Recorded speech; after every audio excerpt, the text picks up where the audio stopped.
So here, at the end of this subject, mga kapatid, the learners will be able to first articulate and a biblical and theological foundation for music in mission and evangelism. Pangalawa po is to demonstrate Christ-like character and ministerial responsibility as a music minister or as a part of music team sa atin pong mga kanya-kanyang mga churches. Number three is the learner will be able to select and create music appropriate for evangelistic and cross-cultural contexts. Number four, apply practical worship leading and communication skills in mission settings. And the last one is to integrate music into discipleship and follow up processes after evangelistic events. So yan po ang mga subject outcomes, kapatid. The first unit or the first topic that we will be talking is about the biblical foundations of music in mission and evangelism. Now, for you to have an idea kung ano po yung pong mga susunod na topics na ating pag-aaralan, the second topic or the unit 2 is the role and character of music ministers. The third one is song selections and evangelistic worship. Number 4 is the practical skills. And the last one will be the music and discipleship. All right. So this night, we will be talking about biblical foundations of music in mission and evangelism. And I think ito po ay napaka-importante na simulan natin sa napag-usapan because knowing the biblical foundation of music and mission and evangelism will give us a theological insight and theological idea directly sa kung ano po yung sinasabi ng salita po ng ating Panginoong Diyos.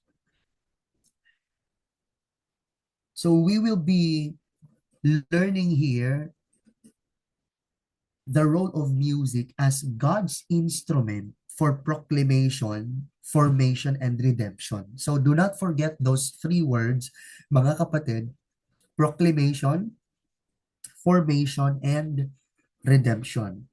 So later on, we will be mentioning the biblical anchors or the biblical perspective or basis po natin for this unit 1, which can be found in the book of Psalms, the book of Colossians, the book of Acts, and also the book of Revelations. And we have here 4 theological insights that we will be emphasizing, which are prepares hearts for the word. Second is to communicate truth memorably. The third one is unites the church in mission.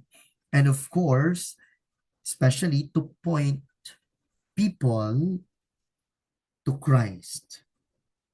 And we have this core message, mga kapatid, which states, when grounded in Scripture and empowered by the Spirit, I believe, and you should believe as well, that music becomes a powerful tool for mission and evangelism. Our objectives for this discussion is we will be explaining the scriptural basis for music in worship and evangelism. And the second one is we will be identifying the biblical and some historical examples of music na kung saan ginagamit or ginamit siya in proclaiming the word of God and to bear witness about Jesus Christ, the resurrected Savior the lover of our souls. Okay, so let us start by explaining or knowing the music in the Old Testament. Ano nga ba ang itsura, yan, ano nga ba ang purpose ng music in the Old Testament?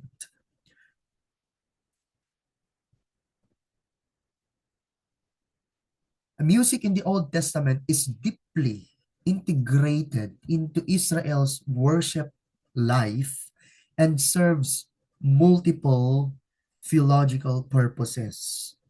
Makikita ho natin pag binasa natin mga kapatid ang Old Testament, napakahalaga ng music mga kapatid sa buhay pagsamba ng mga pinili ng Diyos, the Israelites. And it functions ay hindi lamang po mga kapatid as an artistic expression, but as a means of proclaiming God's character, works, and covenant faithfulness. And to give you an example mga kapatid, can you remember when the Israelites, sila po mga kapatid ay pinalaya ng Diyos mula po sa pagkaalipin sa Egypt. And after that saving power ng ating Panginoong Diyos, after they experience it, nung nakalaya na sila, mga kapatid, at nakatawid na sila, doon po mga kapatid, sa dagat, ayan, what they did is they sung songs for God. And we can also see there, mga kapatid, na sila po ay tumugtog na gamit ang tambourine. Sino po dito ang nakakaalala ng na na sino po dito ang nakakaalala mga kapatid ng kaganapang yon in the book of Exodus? Praise the Lord. So we can see here mga kapatid the word praise and proclamation. So again, we are now learning the purpose of music in the Old Testament, and it is for praise and proclamation. In the book of Psalms, chapter 96, verses 1 to 3, it says here, O sing unto the Lord a new song. Sing unto the Lord, all the earth. Sing unto the Lord, bless his name, shew forth his salvation from day to day, declare his glory among the heathen, his wonders among all people. So dito po sa Psalms chapter 96, makikita natin dito mga kapatid that the psalmist is encouraging the people of God to sing to the Lord a new song and to declare his glory among the nations. So this reveals mga kapatid that worship through music is inherently missional, becomes an act of testimony. Sino po dito mga kapatid sa kanila po mga churches, kapag gusto nilang mag-testify ng kabutihan ng Panginoong Diyos, kayo po ay kumakanta ng mga kanta. So parang ganun po mga kapatid. Ang ibig sabihin nito, singing becomes proclaiming who God is and what He has done. Not only mga kapatid within the community of faith, but also before the nations. So music, therefore, is both doxological, and evangelistic. Kapag sinabi ho nating doxological, mga kapatid, music should be God-centered and outward focus. That is the meaning when we say evangelistic, mga kapatid. Ibig sabihin, ang musika parehong doxological at evangelistic, mga kapatid. Ibig sabihin ng doxological, ang musika ay God-centered na kung saan ang pangunahing layunin nito ay pagbibigay ng glory sa ating pong Panginoong Diyos. Na kung saan, sa pamamagitan ng pag-awit natin, mga kapatid, ipinapahayag natin bilang mga mananampalataya kung sino ang Diyos, yung kanyang character at yung kanya pong mga ginawa sa ating pong mga buhay, mga kapatid. Ito po ay yung tinatawag nating theological response natin. Ibig sabihin, tugon ng puso natin, isip at kalooban sa kabutihan ng Diyos. Kaya ang tunay na music ministry, mga kapatid, ay laging nakaangkla sa adoration, sa reverence at obedience sa Panginoong Diyos. That is the word doxological, mga kapatid. Now, sa kabilang banda, mga kapatid, when we say evangelistic, ito po yung outward focus na hindi lamang ito para sa loob ng simbahan, kundi ginagamit din ng Diyos upang ipahayag ang ebanghelyo sa mundo. Kasi kung titingnan natin, mga kapatid, music is very powerful, and some people also says that music is the language of the soul. Kapag ang pinag-uusapan na ho, mga kapatid, or kapag ginamit natin ang pag-awit, naiintindihan ng lahat. Nararamdaman ng lahat, mga kapatid.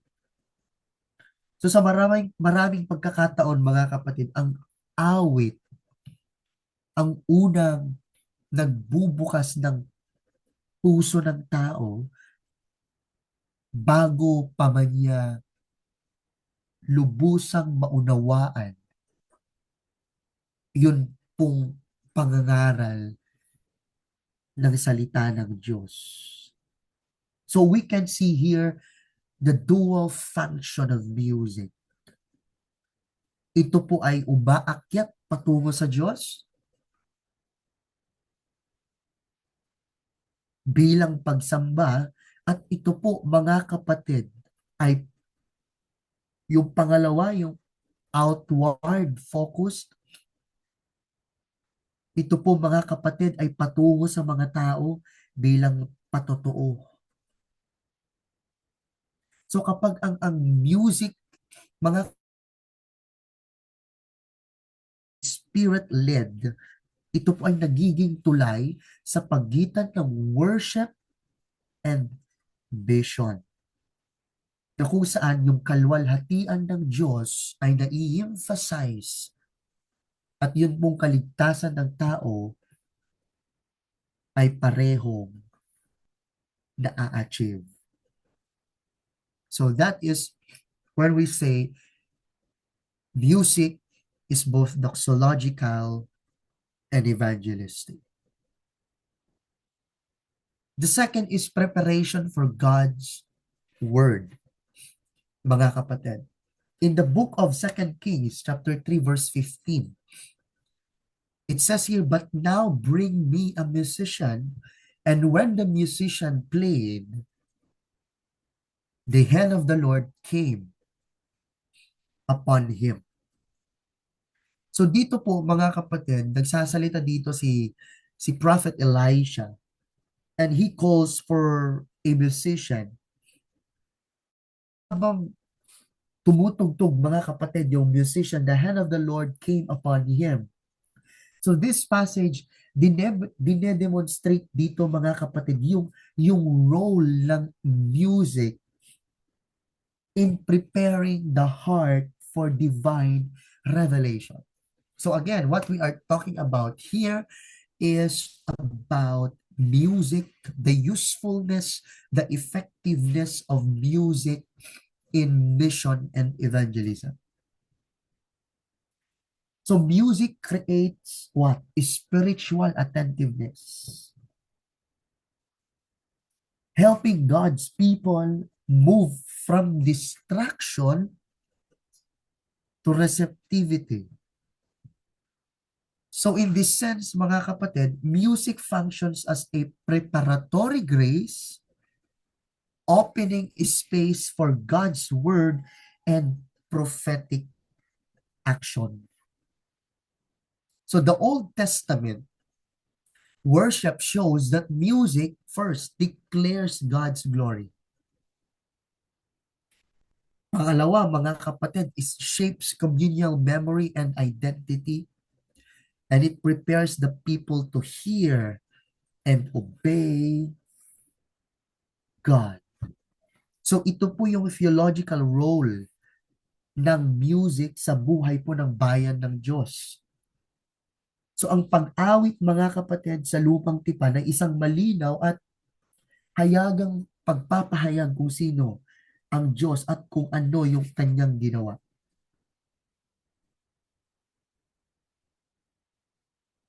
Pangalawa, mga kapatid, ang music ay humuhubog sa communal memory and identity. Kapag sinabi natin communal memory, mga kapatid, ginagamit ang musika upang ipaalala sa bayan ang kanilang kasaysayan kasama ang Diyos.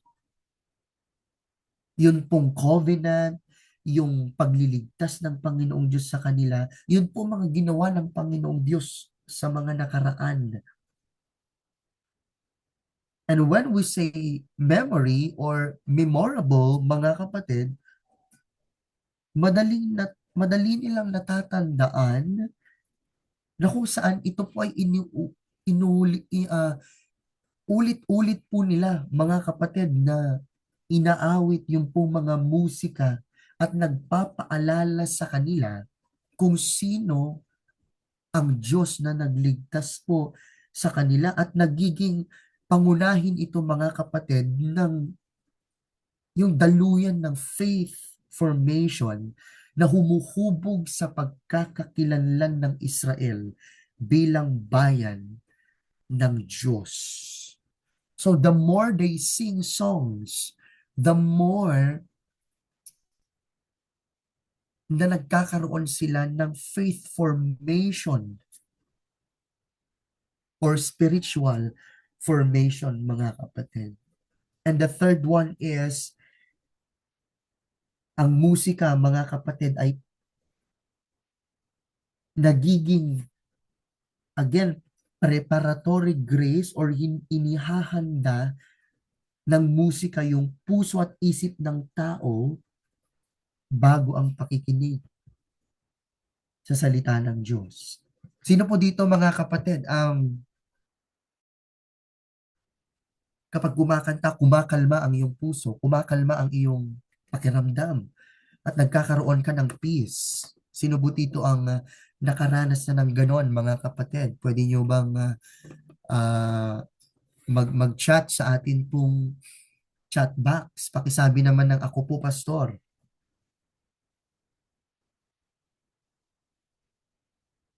Amen. Sabi ni Brother Donald, Brother Joel, and si Sister Maribeth, and even si Sister Rachel. So ang musika, mga kapatid, ay naglalagay ng tamang attitude. Yan.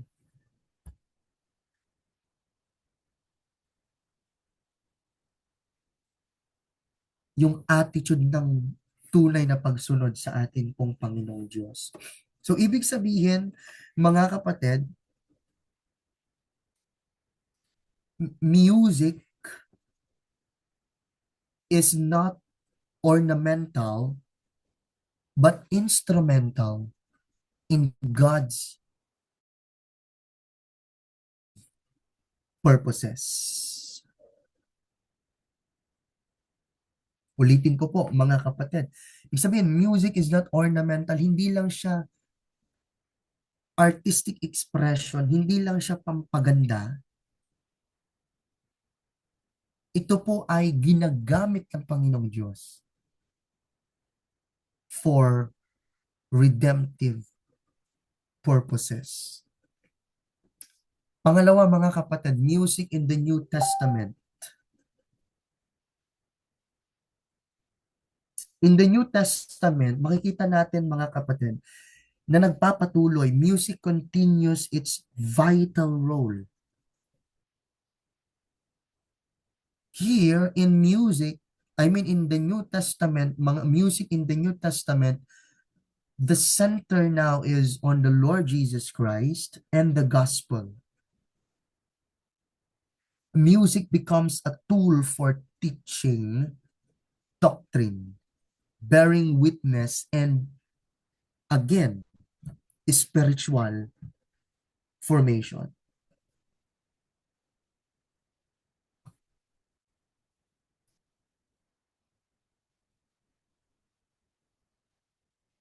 Music becomes a tool for teaching doctrine, bearing witness, and forming believers spiritually.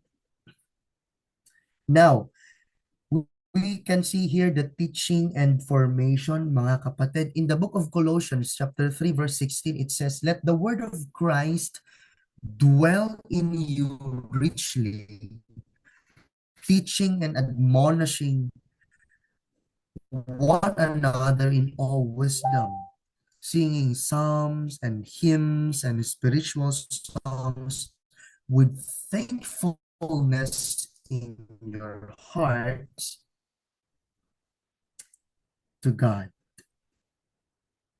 So instructs the believers in Colossae to let the word of Christ dwell in them. Dwell in you, sabi, richly teaching and admonishing one another in all wisdom. So here, makikita natin, music is explicitly linked saan? To doctrinal instruction and spiritual formation. So pamamagitan ng singing, ng pagkanta, mga kapatid, the church internalizes biblical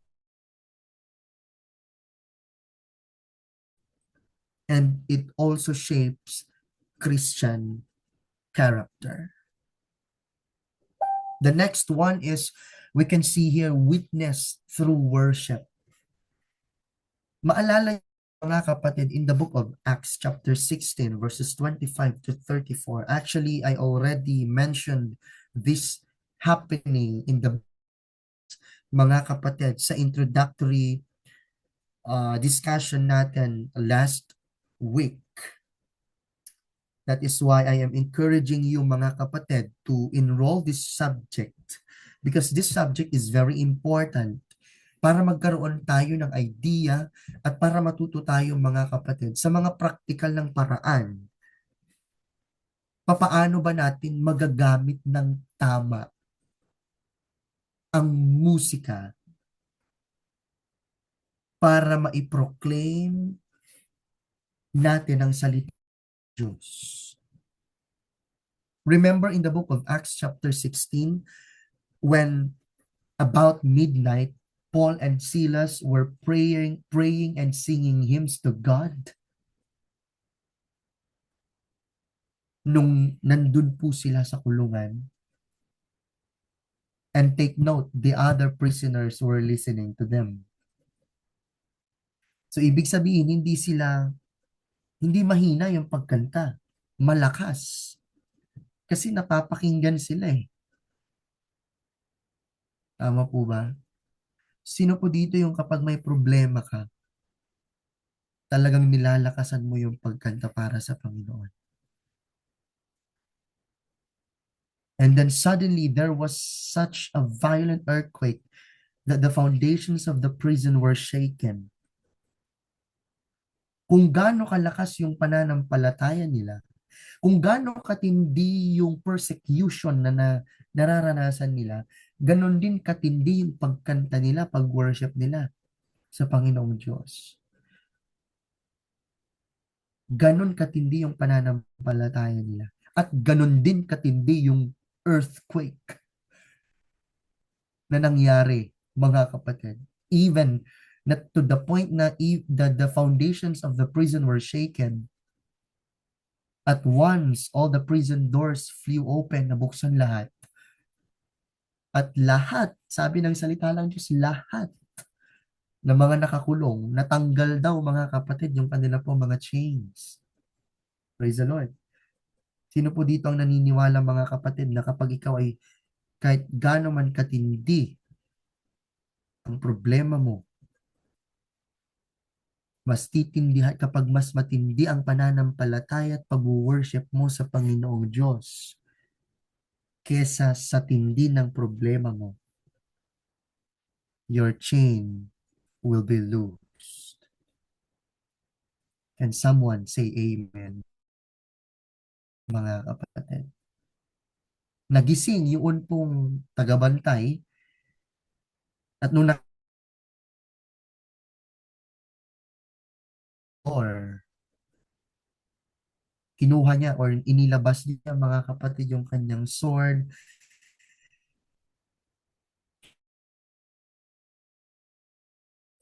but to kill himself. Why? Because he thought nakalabas na yung po mga prisoners, nakatakas na sila. But Paul shouted. So ibig sabihin, malapit malapit yung kulungan nila Apostle Paul sa area kung nasan po itong si jailer or tagabantay. Kasi nakita niya mga kapatid eh. Kaya ang sabi ni Apostle Paul, he shouted, "Don't harm yourself. Do not kill yourself. Andito kami lahat. Hindi kami nakatakas." And then the jailer called for lights, rushed in, and fell trembling before Paul and Silas.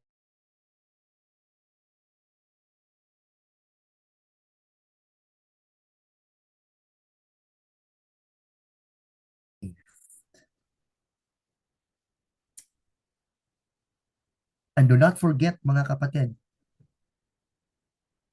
that this all happened when Paul and Silas hymns to God. Isn't it amazing, mga kapatid? Hindi ko po alam kung para kanino po itong mensahe na to, mga kapatid. Experiencing right now. Ano man ang problema na nararanasan mo ngayon, kapatid, pray and sing to God, worship Him, and your chain will be loosed. Amen. That is why ganun katindi yung nangyari mga kapatid. Kaya the jailer fell.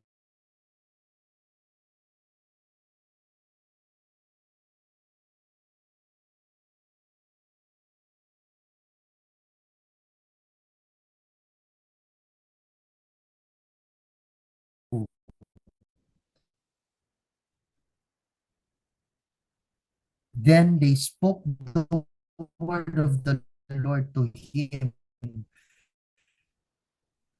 and to all the others in his house. So maaari mga kapatid, na pinapunta o kaya naman pumunta sila Apostle Paul, then immediately he and all his household were baptized. See, the jailer was filled with joy because he had come to believe in God, he and his whole household. This all happened when Paul and Silas were praying and singing for the Lord in the middle of suffering or persecution. And this jailer, mga kapatid, again, I just want to emphasize, kumanta sila, mga kapatid, and then, verse 32, then they spoke the word of the Lord to him.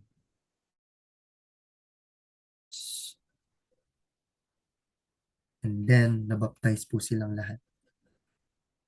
That's the power, mga kapatid, of God using music as an instrument for them to know Christ and to believe in Him. So their worship becomes a powerful testimony, mga kapatid. Hindi natin alam kung ano yung lyrics ng kanta nila. But I do believe, mga kapatid, that their worship, the song that they sung, becomes a powerful testimony that leads to the conversion of the jailer and his household. So this passage illustrates that worship, even in suffering, serves as a public witness to God's power and faithfulness. And music communicates hope and trust in God beyond words, and often reaching those who would not otherwise hear the gospel. Kumanta lang sila Tama? Pero sa pagkanta nila, may naligtas. Pwede ba nating i-comment sa ating chat box, mga kapatid? Amazing si Lord.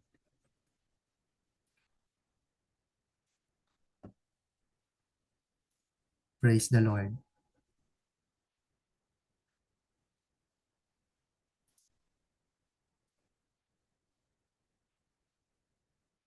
Okay.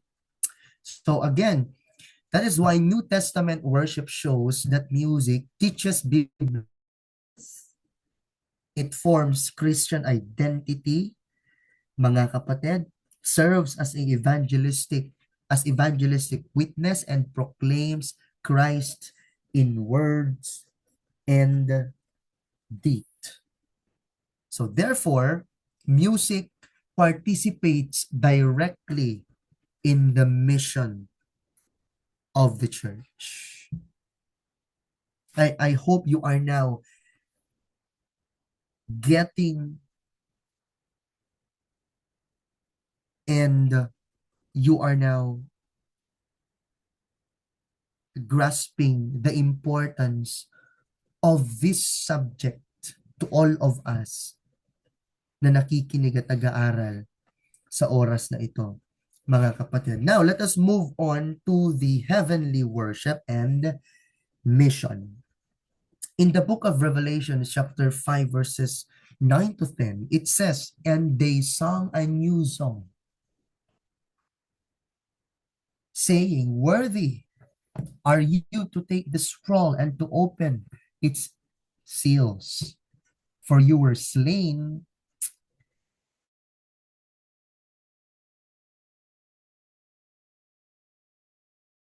every tribe and language and people and nation, and you have made them a kingdom and priests to our God, and they shall reign on the earth." Sino po, mga kapatid, ang tinutukoy ng verse na to? None other than our Lord Jesus Christ. Revelation chapter 5 verses 9 to 10, mga kapatid, it presents a vision of heavenly worship na kung saan people from every tribe and language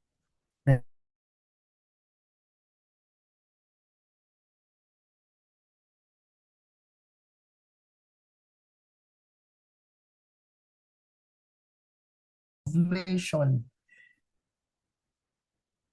a redeemed, what is that goal mga kapatid? What is that ultimate goal of mission? A redeemed worshiping community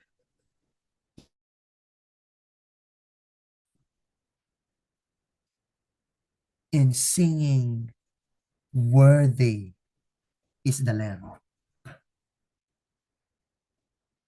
Praise the Lord.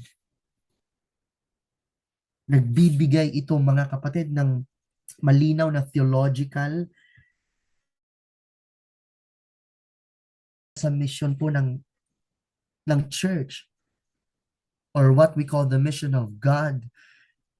Mga kapatid na nakasentro kay Kristo bilang kordero sa pamamagitan ng kanyang dugo. So from this verse, mga kapatid, makikita natin na ipinapahayag ng musika, hindi ho natin alam kung anong tono ito,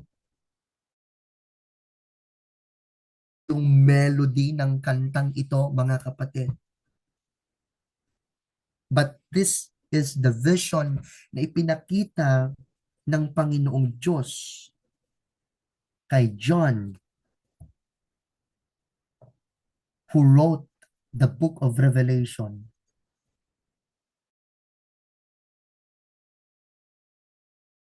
Nito mga kapatid, na yung kaligtasan ay bunga ng gawa ni Kristo. Na ang pag-awit mga kapatid, doxological proclamation. Isn't it interesting mga kapatid that from the start, from the beginning, hanggang dito po sa Revelation, may pagkanta. Napaka-importante po mga kapatid, because we are now digging an in-depth knowledge, wisdom, and understanding when it comes to the significance of music. Hindi sa atin bilang mga tao, hindi lang sa atin, but most especially musika na ay napaka-importante sa atin po, Panginoong Diyos.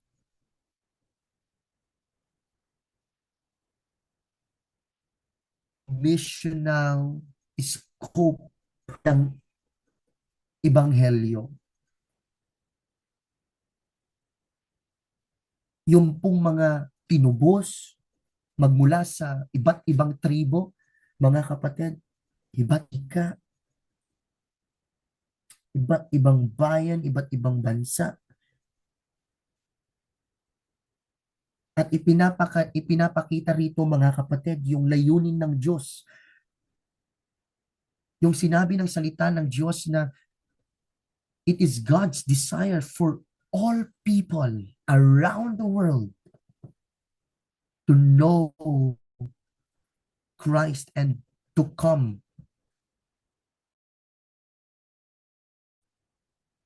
So ang musika, mga kapatid, hindi lang siya pagsamba sa langit or hindi lang siya ginagamit para pagsamba at pag-express ng worship or pag-express ng worship natin sa Panginoong Diyos, kundi nagpapatunay na ang misyon ng Diyos ay matagumpay. At naniniwala ako mga kapatid, na kabilang tayo sa mga kakanta ng bagong kantang to. And we will sing, "Worthy are you to take the scroll and to open its seals. For you were slain, and by your blood you ransomed people for God, for every time and language and people and nation. And you have made them a kingdom and priests to our God, and they shall reign on the earth." Amen. So sa madaling sabi mga kapatid, ipinapakita ng Revelation chapter 5 verses 9 to 10 na ang musika ay Christ-centered at global. Isang awit ng pagsamba na sabay na nagpapahayag ng ng ebanghelyo at ng katuparan ng misyon ng Diyos sa buong mundo. From every tribe and language and people and nation. Praise the Lord. Now, let us go to the eschatological perspective. Heavenly worship is not detached from earthly mission. Rather, it fulfills it. What the church does now in mission, yung ginagawa natin sa ating mga churches, mga kapatid, and evangelism anticipates what will be fully realized in eternity. Earthly worship practices should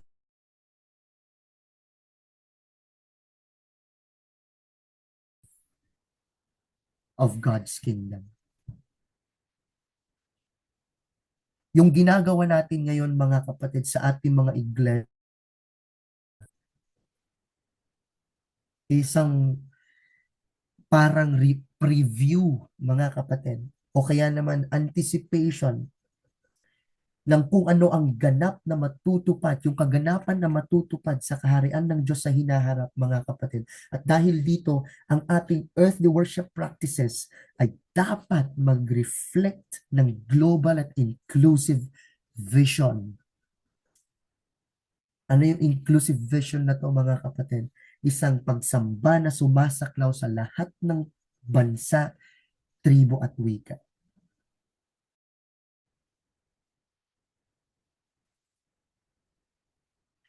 Music used in mission today, first is it used in it points toward God's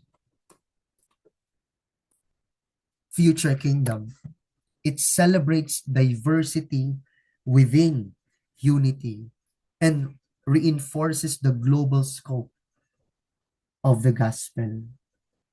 Malinaw, mga kapatid, na ang music ay nagagamit in mission today for a theological and missional significance. Ang musika sa mission, mga kapatid, ay nagpapakita ng hope at ng anticipation ng ganap na pagdating ng kaharian ng Diyos, kung saan lahat ay sasamba sa Panginoon. Sa pamamagitan ng musika, mga kapatid, na ipapakita yung pagkakaiba-iba ng kultura, pagkakaiba-iba ng wika, pagkakaiba-iba ng tradisyon, ngunit pinagbubuklod ng iisang pananampalataya kay Kristo.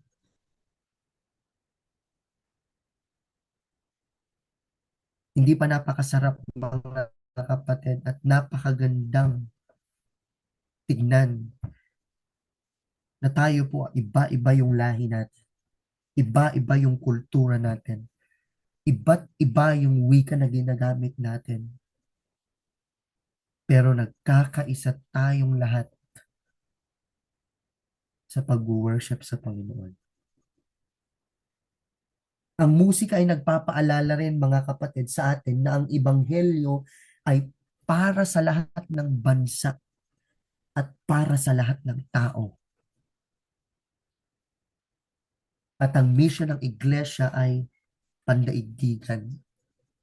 So sa kabuuan, mga kapatid, ibig sabihin, ang musika sa mission ay hindi lamang pandagdag o kaya ornamentation or pampaganda sa service. Hindi po, mga kapatid. Tanggalin po natin yung ganyang idea o kaisipan na kailangan may music kasi para lively yung service.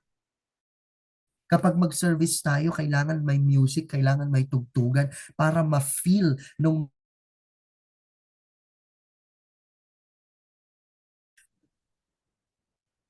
Hindi ho, yun ang pinaka-point.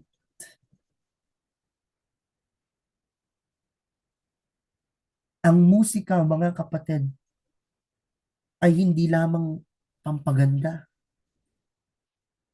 o pampasigla,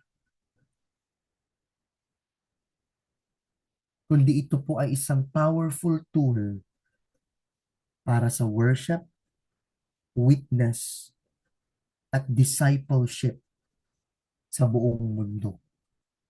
Ibig sabihin, mga kapatid, worship and mission are inseparable. Hindi mo sila may paghihiwalay. Both oriented toward the glory of God and the redemption of the nations. Praise the Lord. Now, let us go to number 4, mga kapatid. Theology of worship as mission, or what we call the missio or missio Dei. Ano bang ibig sabihin nito, mga kapatid? The concept of missio Dei, or the mission of God, teaches that mission originates from God Himself. Itong mission natin, mga kapatid, hindi ito inimbento ng church. Because the church participates in what God is already doing in the world. Meron ka bang katabi ngayon, kapatid? Pwede mo bang tanungin yung katabi mo? Nakikipag-participate ka ba? O kaya naman kung wala kang katabi ngayon, tanungin mo yung sarili mo. Am I participating in what God is already doing in the world? Because worship, including music, is a vital expression of this participation. Now, na-build up na natin ito, mga kapatid. Worship, ang music, mga kapatid, is not worship. But we can use music to worship God and to express what we feel, how we adore Him, how we appreciate Him. And we can use music to reach other people in knowing Christ. We can see here worship as missional participation. Ayan na. When the church worships, it declares God's reign, truth, and saving work. Music becomes a means of aligning the church with God's mission, shaping believers into witnesses and inviting the world to encounter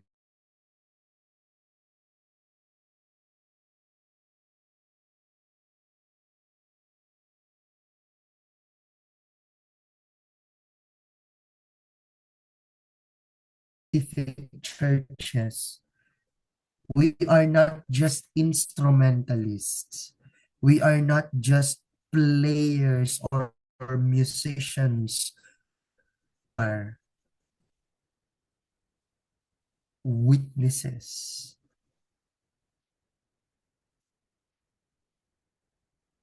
And we are inviting the people to encounter God's presence. Ganon kahalaga na meron ka. Ang true worship, mga kapatid, ay napakahalaga sa atin pong mga churches.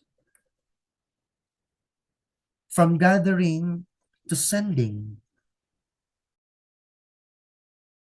mga kapatid, from gathering to sending. True worship does not end in the sanctuary. People into the world. Music that is biblically grounded and spirit-led toward obedience, service, and proclamation of the gospel. Ibig sabihin, tayo mga part ng music team,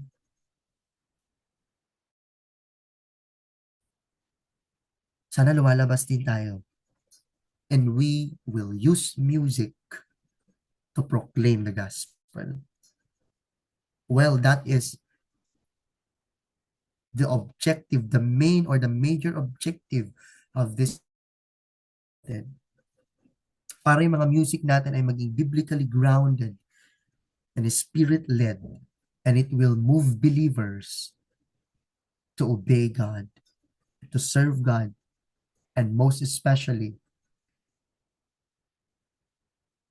to go and make disciples of all nations. So ang true worship ay hindi limitado sa mga pader ng simbahan, mga kapatid, o sa oras ng service. Sa Biblia, malinaw po mga kapatid, na ang tunay na pagsamba ay humuhubog sa karakter at mission ng mga mananampalataya.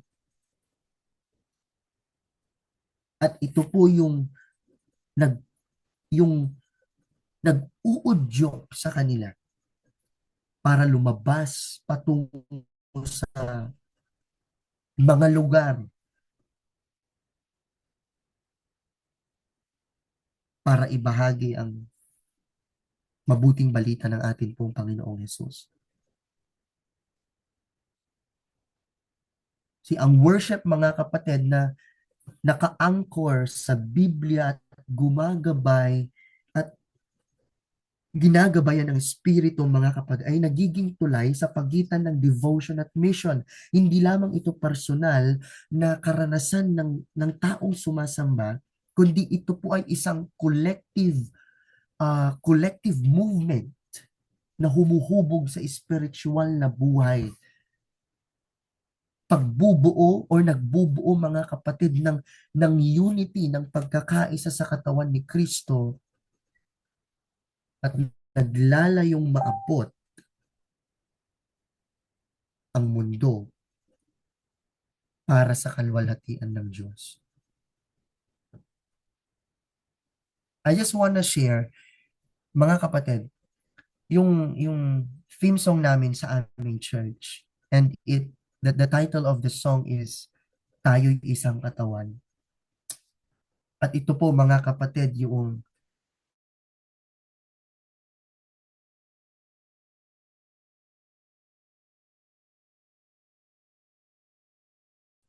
o kaya naman kapag may mga event, o kaya naman kapag may mga program. At ito po yung nagpapaalala sa amin na kami, na tayo ay iisang katawan. Ang sabi sa chorus, na iabot mo ang iyong kamay, kapit bisig sa pagkakaisa. Kung may tampuhan man, o kaya'y may alitan, tapusin na, limutin na, tayo'y magkaisa. Pagkat ngayon ang panahon ng pagsasama-sama, sino ka man, saan ka man, di na ito mahalaga. Iabot mo ang iyong kamay, kapit bisig sa pagkakaisa. Kung may tampuhan man, o kaya'y may alitan, tapusin na, limutin na, tayo'y magkaisa. Ayan, sabihin mo nga sa comment section kapatid, tapusin na, limutin na, tayo'y magkaisa. Ayan, na-miss ko tuloy yung mga church members namin sa church, mga kapatid. Praise the Lord. Sabihin mo, tayo'y magkaisa sa comment box or sa chat box. Tayo'y magkaisa.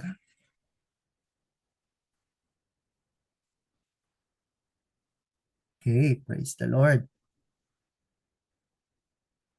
Okay. Sino po ang may alam ng kanta na yon, mga kapatid? Meron bang, alam niyo ba yung kanta na yon? Narinig niyo na po ba?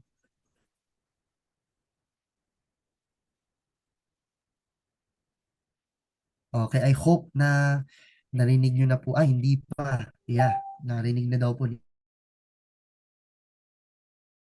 Maganda ho yung kanta na yon, mga kapatid. Sounds familiar daw po, sabi ni Brother Donald. Okay, so narinig na rin daw ni Sister Irene. Yan, okay. So, let's move on, mga kapatid. So, makikita natin dito that understanding worship as mission affirms that music, listen carefully, is not entertainment, but theological proclamation. Worship forms disciples for God's mission. And third, evangelism flows naturally from authentic worship.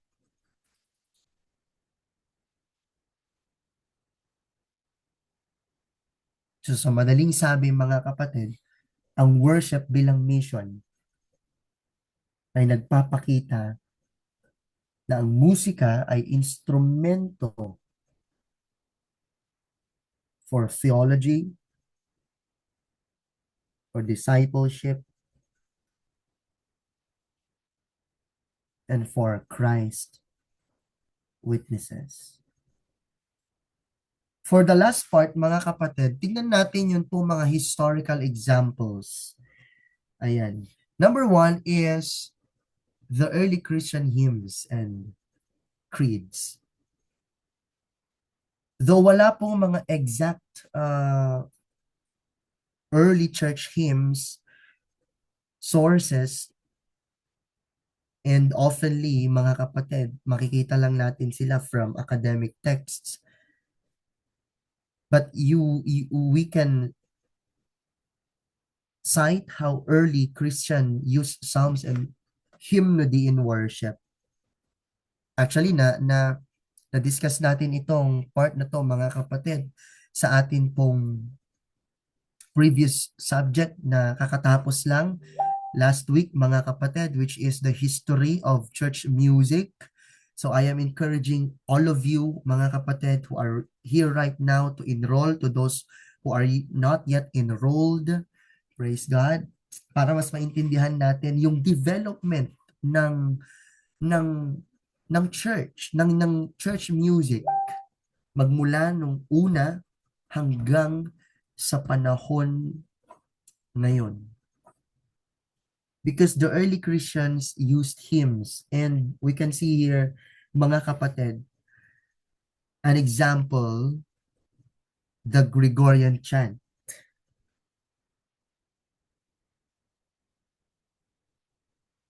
So early churches music describes how sung psalms and early songs in house churches and the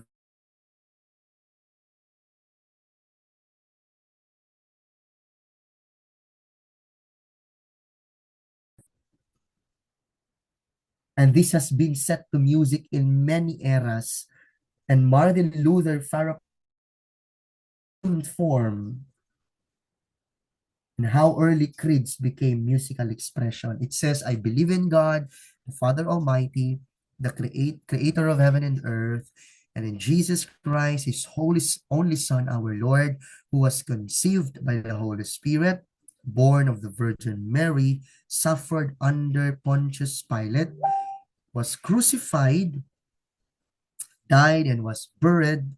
He descended into hell. On the third day, he rose again from the dead. He ascended into heaven and is seated at the right hand of God, the Father Almighty. From there, he will come to judge the living and the dead. I believe in the Holy Spirit, the Holy Catholic Church, the communion of saints, the forgiveness of sins, the resurrection of the body, and life everlasting. Amen. That's the Apostles' Creed, mga kapatid. And again, it has been set the music in many eras. Number two, example is Reformation hymns as evangelistic tools. Again, example is Martin Luther, which the Protestant Reformation reshaped church music by promoting congregational hymn singing. Again, nasa isang subject na naman po natin ito, mga kapatid. Reformers like Martin Luther emphasized hymns in the vernacular so the whole congregation could participate. Ayan.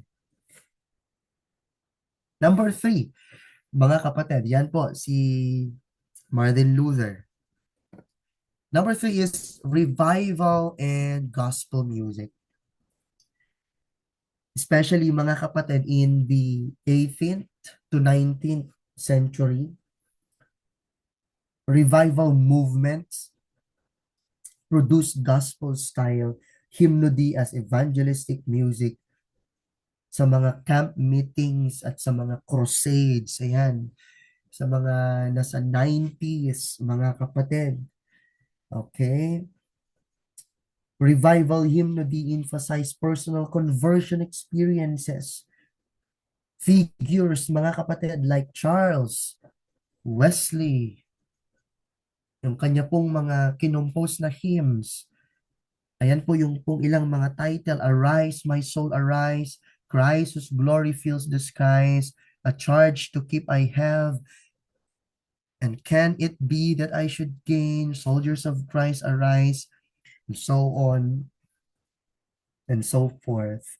And he wrote thousands of hymns that communicated faith and repentance and helped popularize Christian song in revival settings.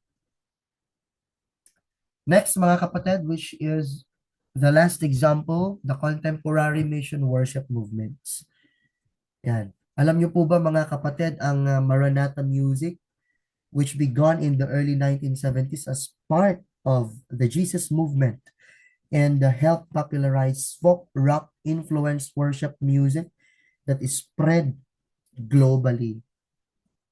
And also contemporary Christian music, or the CCM, has evolved from gospel hymns and revival styles into global worship expressions that combine genres and aim to reach broader audiences. Alam ko po mga kapatid that you are enjoying listening to what we are talking about. But this is just a starting point or the first topic.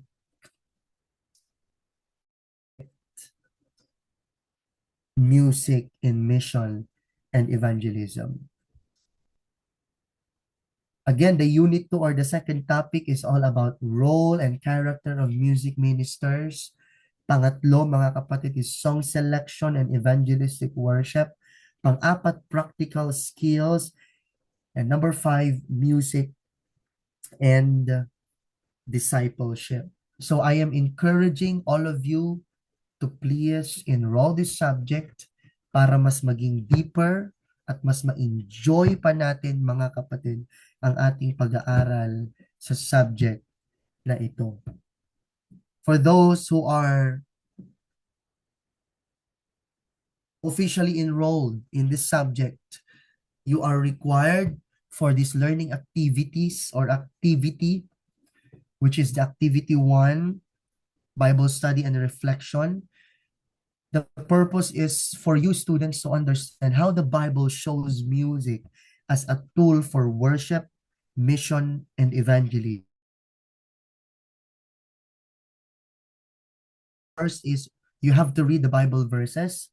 Psalms chapter 96 verses 1 to 3, 2 Kings chapter 3 verse 15, Colossians chapter 3 verse 16, Acts chapter 16 verses 25 to 34, and Revelation chapter 5 verses 9 to 10. As you can see and as you can observe, ito po yung mga verses na na-mention po natin sa ating discussion.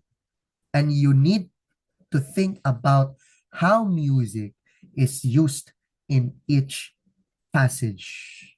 And number 3, you have to write a reflection answering these questions. First is, what does the Bible teach about the purpose of music in worship? Number 2, how can music help share the gospel? And number 3, how can you use music in serving God and others. So that is our discussion, mga kapatid, for tonight, the biblical foundations of music in mission and evangelism. Praise the Lord.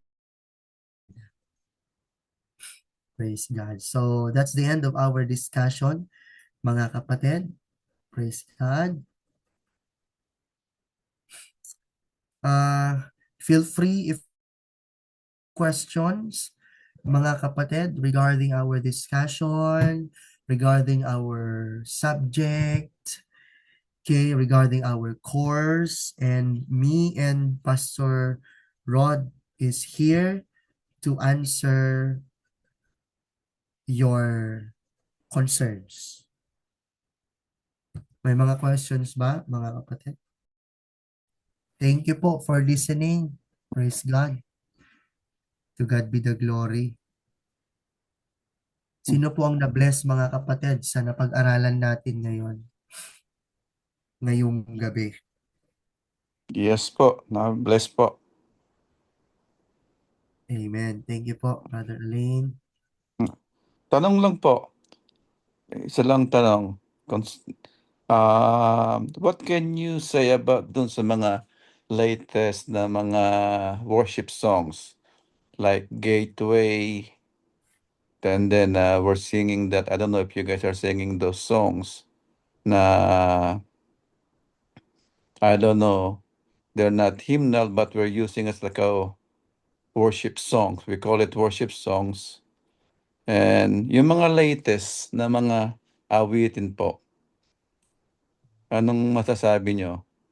Na lalo na ginagamit sa mga concert, Yeah, nagiging opo. nagiging popular dahil ang mga kumakanta, halimbawa sa Israel, Chris Tomlin, mga Yeah, ganon. Ngayon may mga kanta rin tayo na hindi naman popular na mga awit o mga celebrity, pero hindi pero, ganang popular song. Pero sa kanila, simpleng song, hit agad eh. yeah, opo. To answer po your question, Brother Elaine.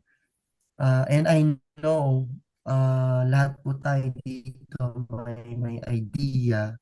And after I answer the question of Brother Elaine, you can also say your opinions or your perspective patungkol nila lahat, mga kapatid.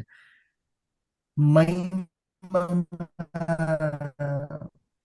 kanta ngayon, sa panahon natin ngayon, na biblically grounded, theologically rich sila, and Christ-centered. But, there's a but there, mga kapatid, na yun pong mga lyrics of the song, hindi na ho siya, wala na ho yun pong Christ-centeredness. And it is more on the self-expression or self-centeredness ng isang tao, ng tao mismo, mga aware. At kailangan talaga ma-discern natin at malaman natin, ma-identify natin kung ano yung pagkakaiba ng mga music. Kasi hindi ibig sabihin na sikat, biblically grounded. Hindi pwede na maganda yung melody, theologically rich na siya. Actually, madami sa mga musika natin ngayon na maaring kinakanta natin sa ating mga churches. Pero kung hihimay-himayin natin yung mga lyrics, problematic. So ayan, kaya napakaganda ho, mga kapatid, na meron tayong ganito mga subjects para mas matutunan natin, mas music. Actually, dito po sa subject na to, mga kapatid, is mapag-aaralan natin yung song selection and evangelistic worship. And as far as I can remember, sa other mga subjects po natin na napag-aralan natin yan, Brother John, tama ba? and Sister Irene, Brother Joel, si Brother Jesse, kung papaano dapat natin salain yung mga kanta na pinapakanta natin sa loob ng church sa atin.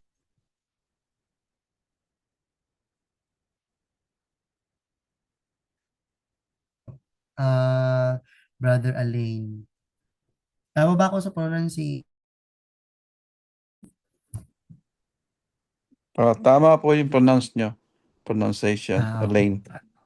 Okay. Sige po. So yun po. Yun lang Oo, po. kasi And isa pa po, isa pa.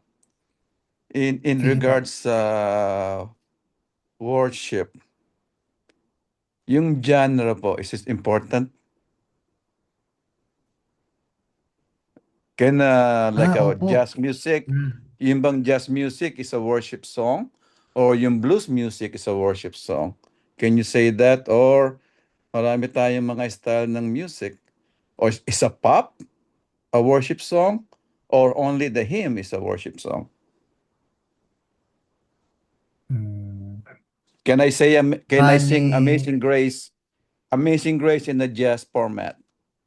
I will do it in jazz format, but the music is, it's Amazing Grace.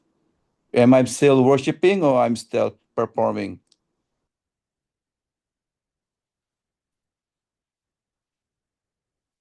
first, kailangan ho nating maintindihan na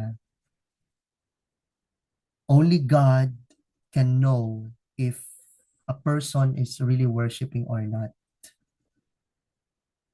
Kasi hindi ho lahat ng kumakanta sumasamba. And as far as I can remember, sinasabi ko po kanina na worship is not music, but we can use music in worshiping God. And to answer your question po, kapag sinabi ho, yung tanong po na kapag kinakanta natin for example, ang ang original na genre or ng way of singing the Amazing Grace is Amazing Grace, how sweet the sound. And then, what if someone will sing it this way? Amazing sound. So, nagiging parang reggae na siya. So, am I Uh, still worshiping? Of yeah. course. Opo. Pwede po yun. Like, Pero tulad, worshiping is not based on what genre or way of singing. Worshiping is about yun pong yung stand natin sa ating pong Panginoong Diyos. Huwag po tayong malito na ay, yes po. okay. Okay po, natanong ko lang kasi tulad natin, di naman tayo mga Jewish. Yes po, Tayo yung Brother Alain. mga Gentiles tayo. Ang if we listen to the Jewish, yung mga Jew, right now they're Ayan. So, showing the wag po tayong malito mga messianic kapatid song. ng ating Messianic song. Mhm. music. Yeah. Answer your question, Papa.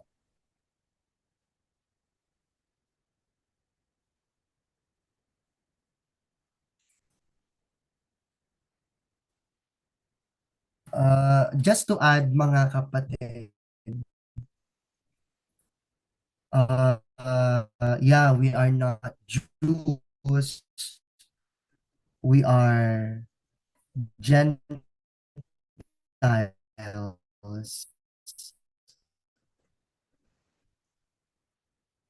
Pero maalala nyo mga kapatid, in the book of John, chapter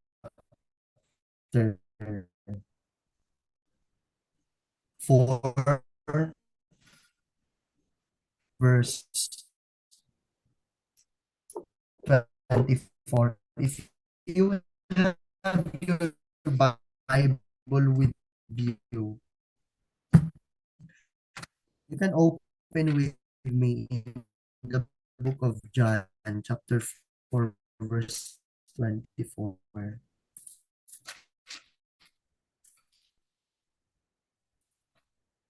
Ang sabi dito, mga kapatid, John chapter 4, verse 24. But the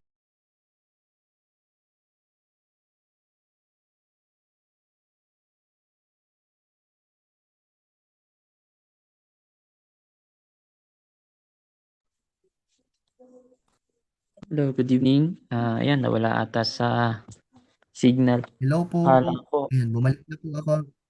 and ayun, Ay, wala. okay na. Choppy kasi choppy. Sa akin po ba may problema? Ayan. Wala naman po, Pas. Okay. Sa akin po, naririnig niyo po ba ako? Ngayon, malinaw na. Kanina, putol-putol eh. Ayan. Sige po. Okay na po. Ngayon, sa ngayon, okay na. Yes po. Okay, thank you po. Ayan, so, as I was saying, if you have your Bible with you, nabanggit ko po kanina yung John chapter 4, verse 24, 23 to 24. And uh, if full-blooded Jew. Kasi kung titignan natin ng history, mga kapatid, uh, sh- she was called a Samaritan woman. At kung titignan natin, galit na galit ang mga Hudyo sa mga Samaritan. Am I right? Kaya nga ho, hindi tinulungan ni Kwan eh.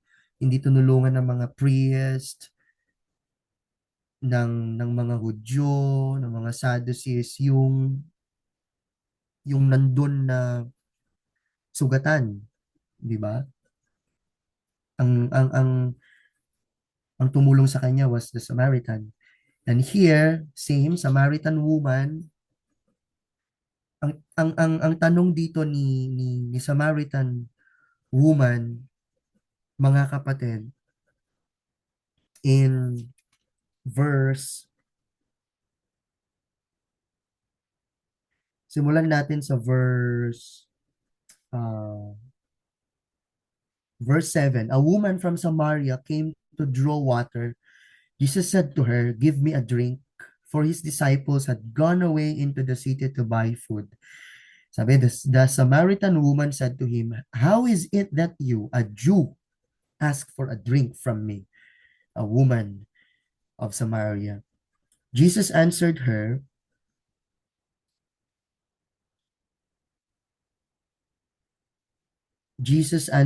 "If you knew the gift of God and who it is that is saying to you, 'Give me a drink,' you would have asked him, and he would have given you living water." The woman said to him, "Sir, you have nothing to draw water with, and the well is deep. Where do you get that living water? Are you greater than our father Jacob? He gave us all the well and drank from it himself, as did his sons and his livestock." Jesus said to her, "Everyone who drinks on this water will be thirsty again, but whoever drinks of the water that I will give him will never be thirsty." Now, Jesus here is talking about coming to Christ, which is the living, or who is the living water.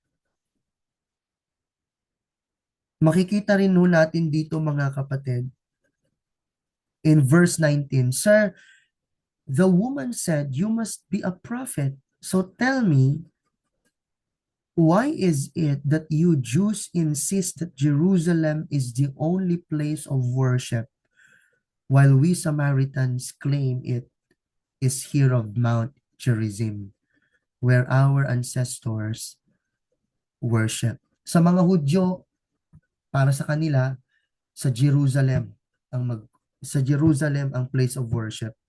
Pero sa mga Samaritan, ang place of worship nila sa Mount Gerizim. Kaya saan ba talaga? Sabi po ni woman, Samaritan woman, mga kapatid. And verse 24, Jesus said, "Believe me, dear woman, the time is coming when it will no longer matter whether you worship the Father on this mountain or in Jerusalem.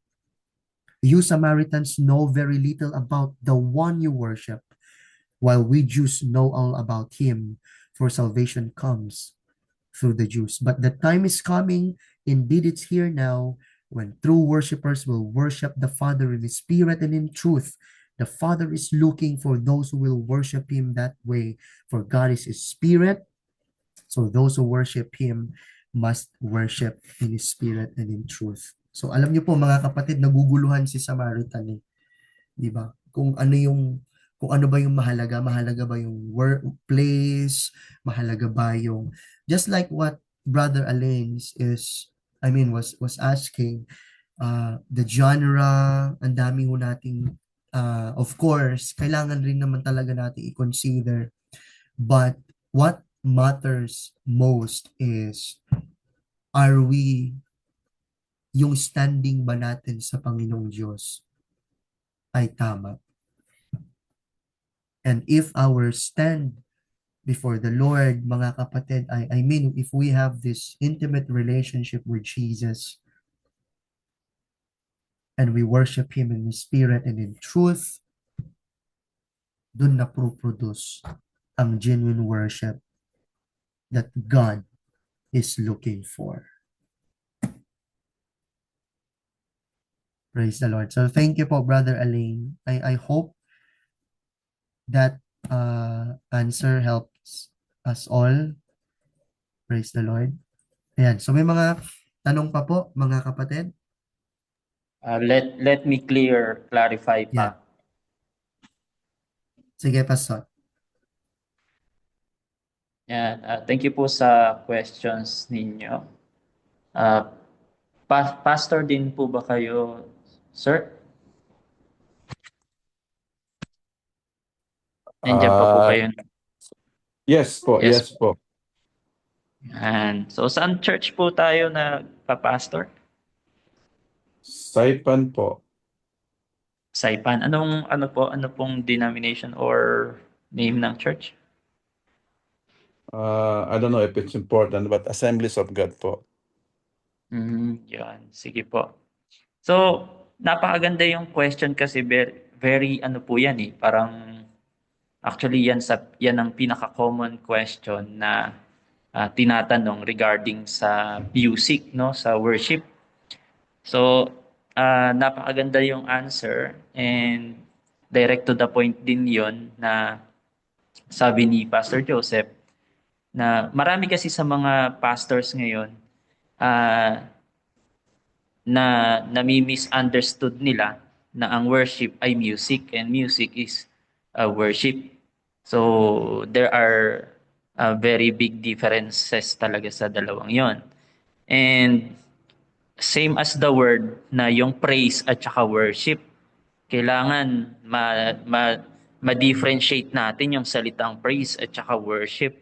Ano ba talaga yung kaibahan nun? Kasi sometimes if we ask the wrong question, we will come up to a wrong conclusion then. But if we know the real meaning etymologically, ontologically, teleologically, maiintindihan talaga nating mabuti.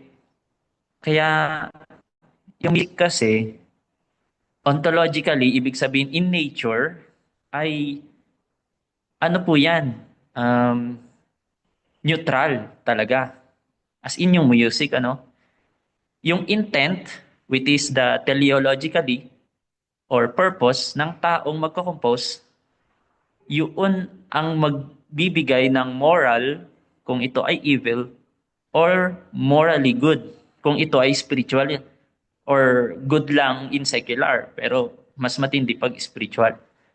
And music can be both, no, na uh, good and evil. Depende sa intent. So, yun yung teleological. Kaya ontologically talaga, ano siya, neutral. Parang kutsilyo. Pag ginamit mo sama-sama, music yun na wala pang composition na wordings. So, yun po. Then, pag nilapatan mo ng wordings, doon narilitaw din yung intent. Kaya ang sabi ni Pastor Joseph, depende kung ano talaga yung laman ng heart ng taong yon. And, which is, isa pa, ang salitang worship ay i-define din natin kung inside the local church or sa labas. Kasi kung yun ang standard na puput up natin, let me say, mas maging broad-minded tayo. No? Una, God never intended that a man will build a house of worship.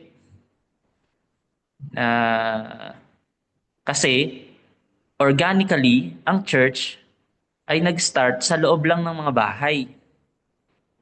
And then, dumating lang yung point na nakikita nila kasi yung temple na dati naman may temple, may Jewish temple, may mga temple nila Athena. Why not ang Christian gumawa rin ng temple? And then, they made it sacred. So, pag sinabi mong sacred, yung worship doon, iniisip nila and people define what is sacred music. Okay?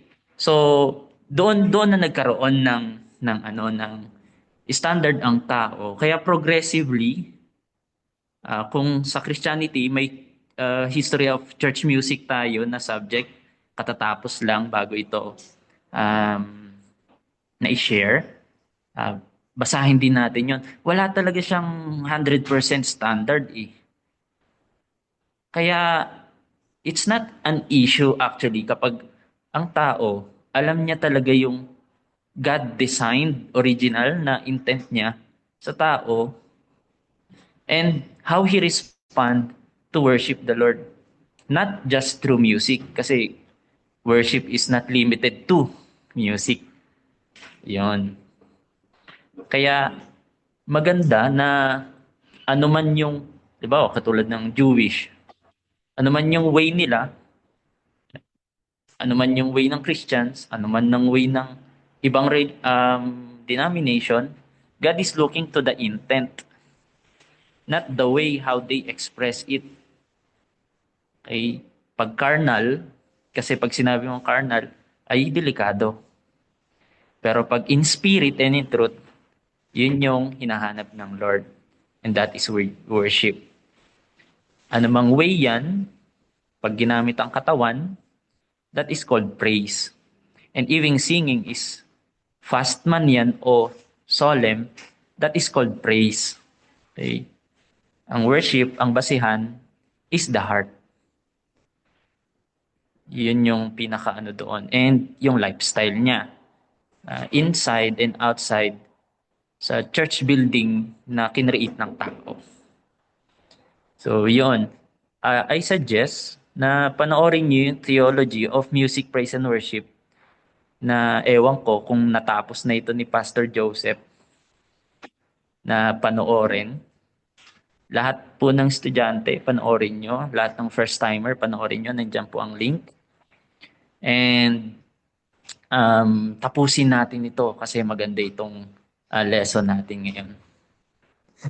So, yun lang. Hopefully, na-answer. Kung meron mang kulang, ay balikan natin yon.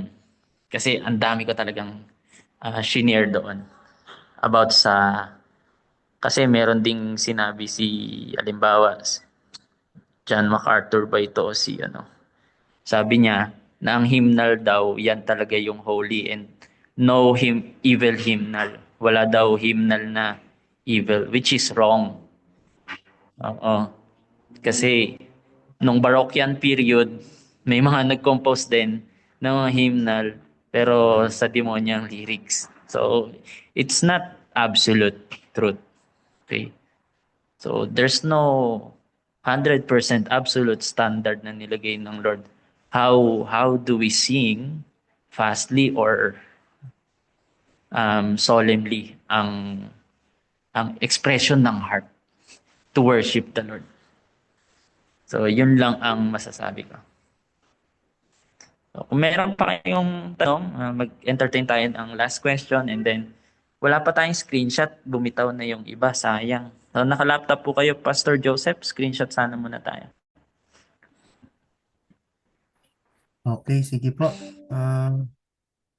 You can open your camera and let's ayun. Praise the Lord. Dito ako sa Wait lang Baguio, po. kaya lumabas lang ako sa room ng mother ko na naka-admit. So, keep on praying pa rin sa aking mother, no? Na naputulan, na amputate yung kanyang legs. So, Yes bilang po, na we will continue to pray. Pas, ano nang pipindutin dito? sa screenshot, hindi mo Oo, kabisado screenshot ng laptop mo. Ano ba, HP or what? hindi. Acer to bago pa Acer, lang. Acer. Okay, control print screen. May print screen ba Sige. dyan sa taas? Top right. One, one, two, three.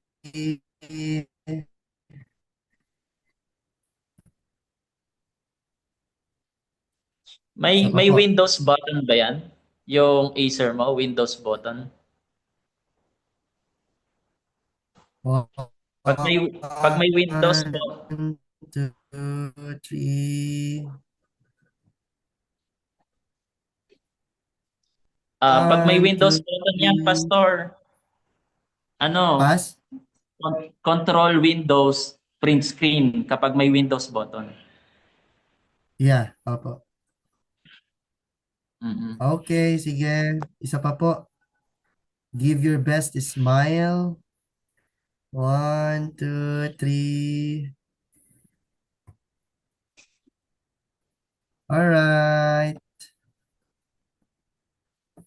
Ayun, oh. Salamat po, Pastor Joseph, Thank you po. Sige po.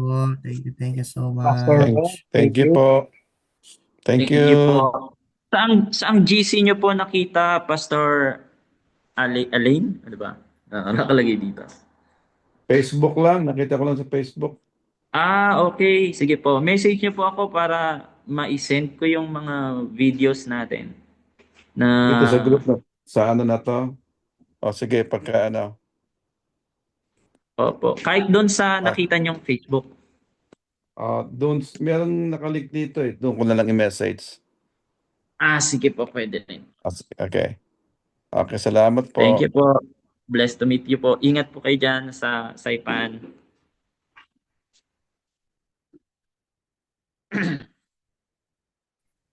God bless po.